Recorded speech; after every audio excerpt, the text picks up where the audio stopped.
मनुष्य संसार में जन्म लेकर अपने पूर्व जन्म में किए गए पुण्य और पाप के अच्छे बुरे फल को भोगता है। मृत्यु के निकट आने पर वह प्राणी परिवार के स्नेह की वेदना से रोता हुआ परिवार के बीच में ही प्राण त्याग देता है।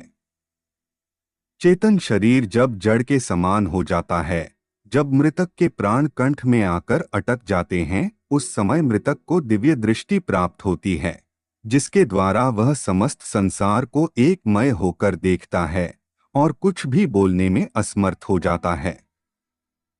इस कारण समीप में आए यमदूतों के भय से प्राण आदि वायु अपने स्थान से चल देती है।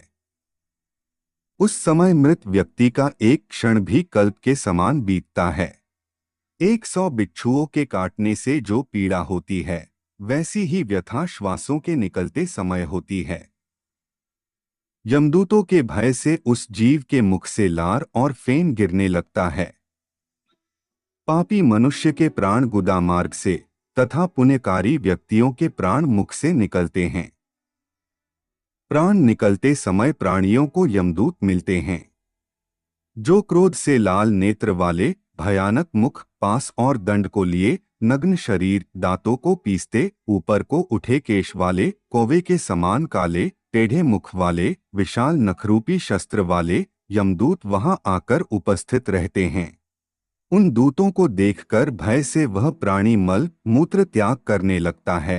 हाय हाय करता हुआ वह जीव शरीर से निकलकर अंगूठे मात्र शरीर को धारण करता है और वह मोहवश अपने घर को देखता है।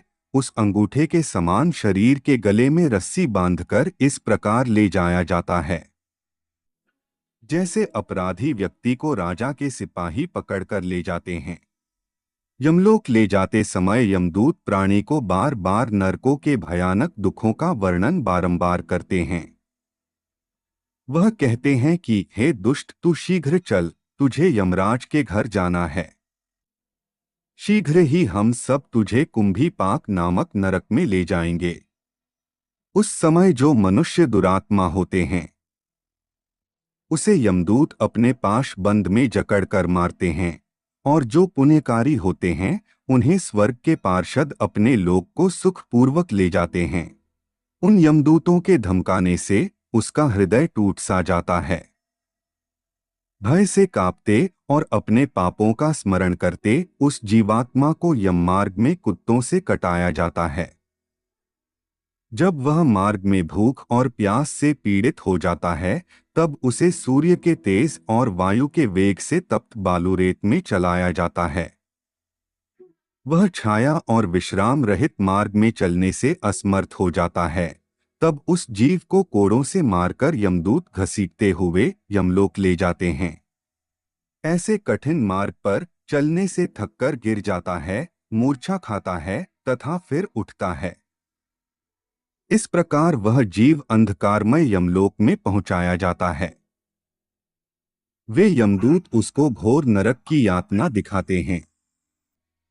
यमलोक में पहुंचकर वह जीव यमराज के दर्शन करता है तथा घोर नरकों की यातना को देखकर यमराज की आज्ञा से फिर मनुष्य लोक में आता है।